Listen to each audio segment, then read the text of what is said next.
the whole of Scripture. We've got to look at what's before it, what's after it.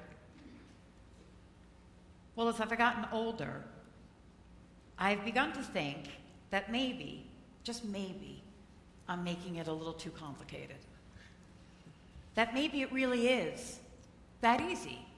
That maybe it is the way it's supposed to be, to just acknowledge who Jesus is and what God has sent him to do. It sort of reminded me of when we're searching in the dark for the light switch, that same switch that we've turned on 1,000 times, but when it's dark, we're always going like this. Whereas I think if we just closed our eyes and thought, okay, I reach over here 1,000 times, and if we did that, we would find the switch. Our hand would just go to it.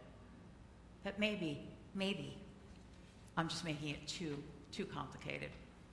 Then I began to think, well, if it really is that easy, and the words are there, and they're given to us, and they're right in front of us, then why is it that we so often get lost in the darkness? If you've ever read the story of King Arthur and the Knights of the Round Table, or if you've ever seen the beautiful musical Camelot about King Arthur, then you know the story, you know the premise. King Arthur marries Guinevere, and then they go and they live in this perfect, wonderful land of Camelot. And as king, he wants to bring a new civilized life to this place. He decides the only way to do this is he's going to make a court, and they're going to draw up laws. And then he's going to call together a group of men, a group of people that will sit at a round table, and he's going to call it the Knights of the Round Table. And he wants a round table so that no one person is sitting at the head. And then he says, we're all going to work together for justice and peace. It's going to be wonderful. It's going to be perfect. It's Camelot. And then Sir Lancelot arrives, and he wants to be a Knight of the Round Table. And he and Arthur meet, and they become fast friends, very much devoted to each other. The knights, the court, Camelot, we're all living in perfect, beautiful harmony, and life is good. But then Lancelot and Guinevere fall in love, and they have an affair, which was a forbidden act, even in Camelot. And King Arthur finds out about this, and he's devastated. There's really a very moving moment in this story. There's a moving scene in the story of Camelot, where King Arthur is all by himself. He's standing on stage. He's all alone. And it's very dark. It's very dark on the stage. And he's bemoaning what's happened to him. And you could see the anguish on his face. Of course, if you go onto YouTube, you could see Richard Burton do this, and it's absolutely stunning. Amazing. And he's standing there all by himself in this very, very dark light. And he says, proposition. If I can choose from every woman who breathes on the face of the earth, the face that I would most love, the smile, the touch, the heart, the voice, the laugh, every detail and feature, he says, I would choose Guinevere. And then he says, if I could choose from every man who walked on the face of the earth, as a brother or a son, as a friend, I would choose Lancelot. I love them. I love them. And they have answered me with pain, he says. They've answered me with torment. Be it a sin or not a sin, they have betrayed me. And that is sin enough. And he says, I could see it in their eyes. I could feel it when they speak, and they have to pay. They have to be punished. He said, I will not be wounded, and they will face my vengeance. And he's standing there, and he's got his sword lifted, and he really is angry, and he wants them to pay for what they did. And then all of a sudden, the light comes into the stage. It lightens up a little bit. And you start to see the expression on his face change. And then what you hear is an incredible moment of complete mercy.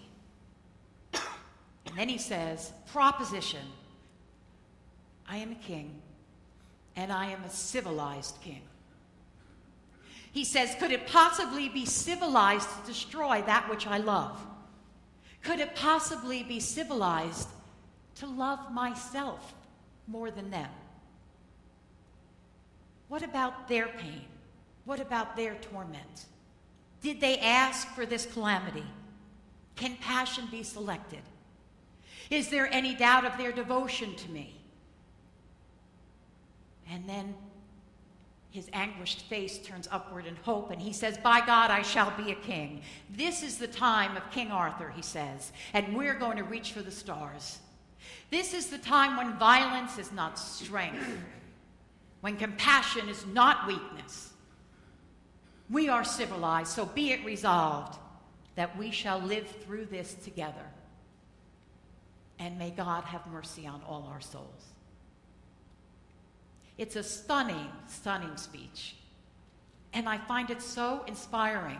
And it reminds all of us, that when we are faced with the darkest of most places, we are given a choice. We can live in the darkness with the anger, that real anger, or we can move into the light and try to seek out some love. Of course, there are times when we don't have a choice, much like King Arthur, who found himself thrust into the darkness. But he also had a choice, whether or not to stay there. We are a people who are given so much freedom. We have a lot of freedom, free will to make choices. And when we choose the darkness, it is at that moment that we're separating ourselves from God. If we don't choose that darkness and we're in it for whatever reason, if we allow it to take over our lives, the darkness wins. Part of what's required to move into the light is really a deep desire to want to be in the light. Jesus is talking about the balance of good and evil, light and darkness, that we live with both of them in our existence. Even if we are living in a darkness, it will never win if we find that place within ourselves where we want to see the light. We want to see the presence of the light of Christ. When we always say, I can't see anything, it's too dark, I can't see a thing, I can only see this darkness, this dark tunnel. And I say, that's true, it's very true. Because we find ourselves searching only with our eyes. Searching through the darkness only with our eyes. Jesus is talking about our hearts, about our souls. We do not need eyes to see or ears to hear the light.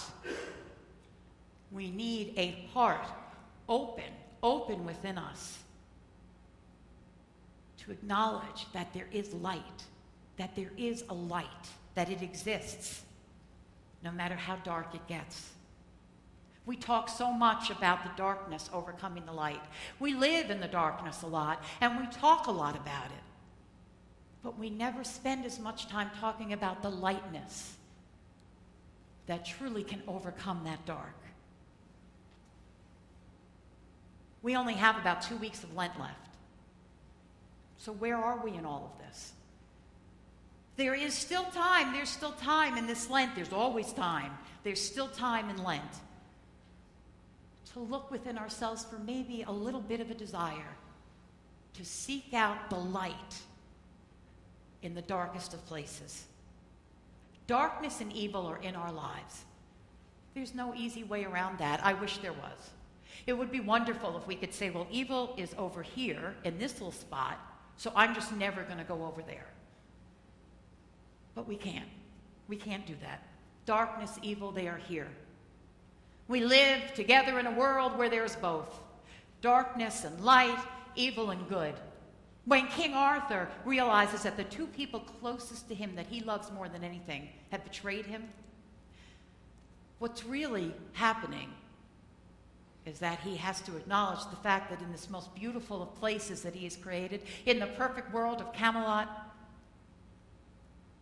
evil enters.